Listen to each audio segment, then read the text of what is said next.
Você que é jovem, destemido, resiliente, corajoso, não pode perder o bate-papo com Nina Valentini. A gente estava até conversando antes sobre um pouco de estatística de doação do brasileiro. Como que é? Recentemente a gente participou de uma pesquisa junto com o IDES e alguns outros parceiros, que chama Pesquisa Doação Brasil. Foi a primeira pesquisa que a gente realmente conseguiu aprofundar, entender um pouco melhor como que o brasileiro doa. E a gente levou alguns bons sustos. Primeiro é que o brasileiro, 52% dos brasileiros falam que doam com frequência para organizações sociais. 52%? É que muitos deles também doam para organizações religiosas, organizações que estão ligadas. Isso entra dentro dessa prática, né? Organizações que eu falo que tem vínculo com a igreja mesmo. No Arredondar a gente não trabalha com organizações religiosas, né? Mas o que me chama a atenção é que 62% doam coisas. O brasileiro tem uma cultura de doar coisa. É verdade. Eu quero doar minhas cadeiras, eu quero doar minhas roupas. Né? E recentemente o que está acontecendo é que as organizações muitas vezes precisam de recursos financeiros. Sim, porque a roupa não paga... Então o que elas fazem? Bazares. Elas vendem os produtos para poder conseguir lidar... A HMAS faz isso, a gente faz isso. Porque, claro, você recebe coisa, mas você precisa de dinheiro para pagar a hora do professor. Limites, né? Como é que você faz essa dinâmica, né? Enfim, mas essa pesquisa mostrou muitas outras coisas, tipo quais as causas que motivam mais. Então foi bem interessante porque a gente tem um primeiro pano de fundo para começar um marco zero para ver se a gente tá avançando ou não. E em termos de montante, o brasileiro doa por volta de 13 bilhões e 700 milhões. Nossa. Pessoas físicas. Bilhões? Caramba, muito bastante, legal, né? Muito legal, não imaginava, juro que não... Agora, isso representa muito pouco do nosso PIB se comparado a outros países que são mais doadores, obviamente. E você tem informações um pouco sobre Brasil e Estados Unidos? O que é essa diferença em termos de cultura de doação?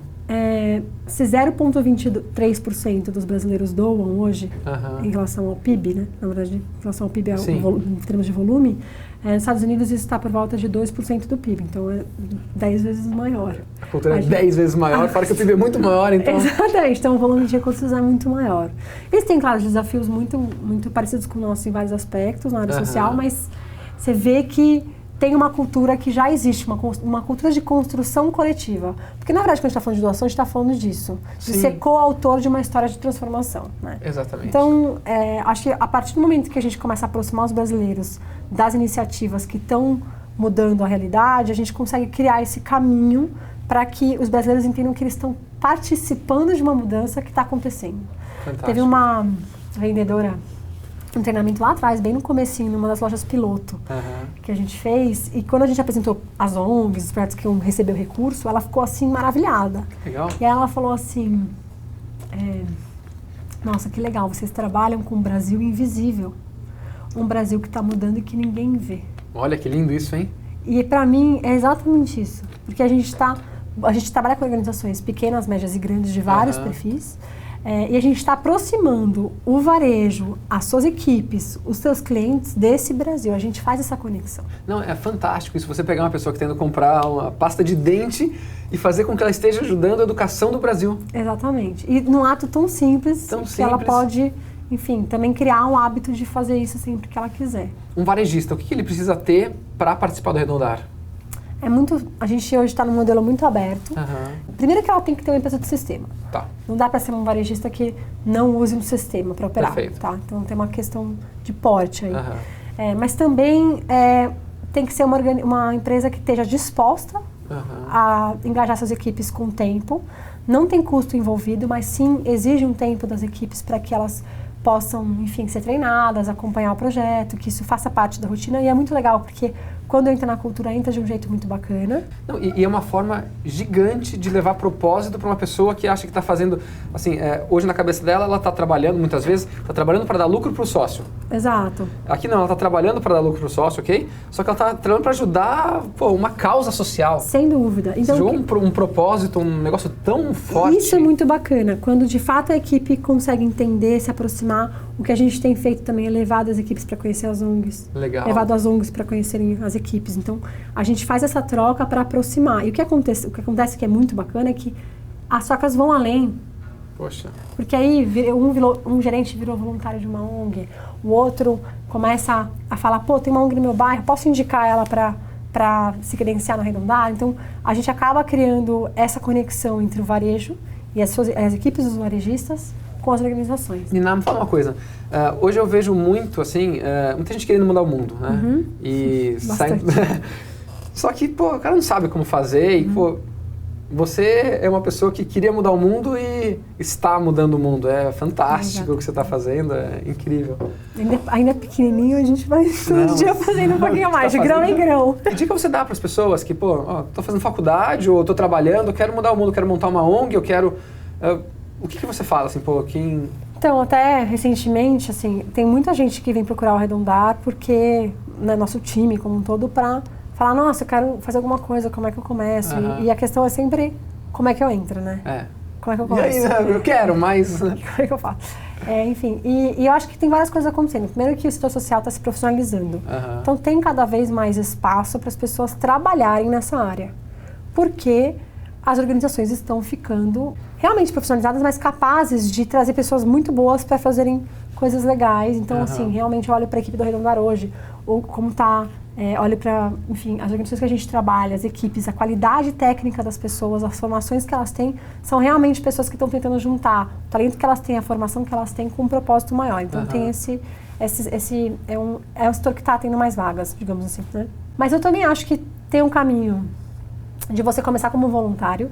Acho que a experiência de um voluntário, em geral, que a gente tem conversado com quem está procurando acha um voluntariado que você use o seu maior talento. Legal. Não o seu menor talento. Porque às vezes tem um trabalho voluntário que é muito pontual e muito, legal, eu vou ler para criança, mas isso não é meu maior talento. Meu maior talento é articular a parceria, vamos supor. Então, como é que eu posso pôr esse talento que eu tenho a serviço de uma organização que precise? Terceiro, assim, você quer montar um projeto, tem muito espaço, ainda tem, nossa, esses últimos 10 anos, o que a gente viu de iniciativas novas e coisas maravilhosas que estão acontecendo, tem bastante espaço, precisa ter muita resiliência, porque as coisas demoram mais, não é igual criar um produto que você vai ter um consumidor que vai comprar. Tem uma questão de como financiar, então eu acho que a capacidade de articular recursos é uma coisa que é realmente uma aprendizagem. Demora, assim, para uma organização... Isso até vale a pena...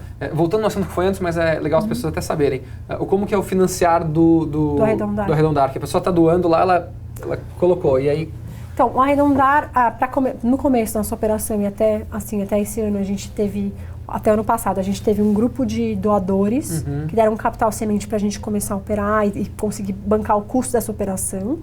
Para a gente chegar no nosso break-even, a gente tem que realmente ter uma operação maior. O que significa o nosso break-even? Quando que a gente alcança a sustentabilidade financeira? Isso. Quando a gente tiver um volume muito grande de arrecadação, porque 10% de cada real doado fica para o Arredondar. É uma taxa de custeio. E que é super baixo. É super baixa. Na verdade, é o que viabiliza que a gente possa operar a médio e longo prazo, é isso que vai viabilizar a nossa operação. Então, isso aí, para as pessoas até entenderem. Então, de cada arredondamento que você faz, você arredondou 10 centavos, 1 centavo foi para pagar o custo fixo, que daí tem, os salários das pessoas, os sistemas, as equipes. Então, um monte de coisa. Qual é a maior dificuldade de montar uma ONG no Brasil?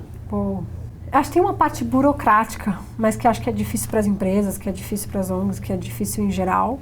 E tem essa questão de você não ter, assim, o setor não está com tanta credibilidade, né? Coisa que a gente falou um pouco da comunicação. Então, a gente viveu isso em alguns momentos no Arredondar. Como abrir uma conta em banco foi difícil, como alugar um espaço foi difícil, porque a gente era ONG. De coisas mais simples como alugar um espaço. Assim, né? Dando um exemplo muito simples. Mas o que eu diria que eu acho que é o mais difícil é que a gente... exige uma velocidade, você precisa se controlar muito a ansiedade, porque a velocidade que você gostaria que as coisas tivessem, elas não têm. Porque a aderência que as pessoas têm ao projeto demora um pouco mais para virar o projeto. Então, assim, a maior dificuldade é essa, sem falar que alavancar recursos é um dos desafios. Então, realmente, falta recurso, que a gente chama de recurso institucional, para fazer com que o projeto como um todo possa crescer. E não recurso para um projeto específico. Então, as organizações muitas vezes têm, eu tenho recurso para pagar a hora do professor. Só que eu não tenho recurso para pagar o transporte, mas minha escola fica no meio da Amazônia. E eu preciso tirar o professor daqui para levar para a escola. E não consegue daí? Eu não consigo. O caráter do nosso apoio, por exemplo, é institucional por isso. Porque a gente quer que as organizações tenham mais autonomia para poderem fazer escolhas estratégicas melhores. Sim.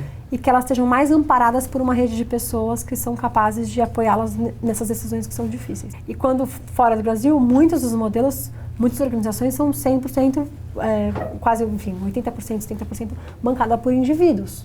Que aqui no Brasil é bem diferente. E começa quando? Começa convidando a pessoa para se engajar com a causa. Não é ela doar, Sim. é depois. Exato. Primeiro ela tem que se abrir para aquilo. Ela tem que depois ela tem que sentir que ela está participando. Depois, aí doar é um outro nível de engajamento. Você começa doando pouco, depois você vai, enfim, aí você vira um doador, aí você começa a participar. Então tem muitos modelos. Eu acho que o que eu sempre tenho conversado é assim, comece pensando desde o começo que mobilizar recursos não é só achar uma empresa parceira, achar um patrocinador pontual, porque não é isso que você vai precisar. A médio e longo prazo, você precisa de uma estratégia de sustentabilidade que não necessariamente é ter uma geração de receita própria. Sim. Uma estratégia de sustentabilidade pode ser uma fonte de financiamento de vários parceiros. Nossa, é demais. Agora a gente vai fazer essa brincadeira que é bem simples mesmo. Eu vou jogar um cubo. Vem cá, nossa Marlene Matos. Não, eu vou fazer assim. Eu vou girar. Tá. Aí você fecha o olho, daí você põe a mão em qualquer lugar. Aí aqui tem 5 dos 10 valores da Gaia. Então você fecha o olho e põe a mão em algum das... Aqui. Celebre!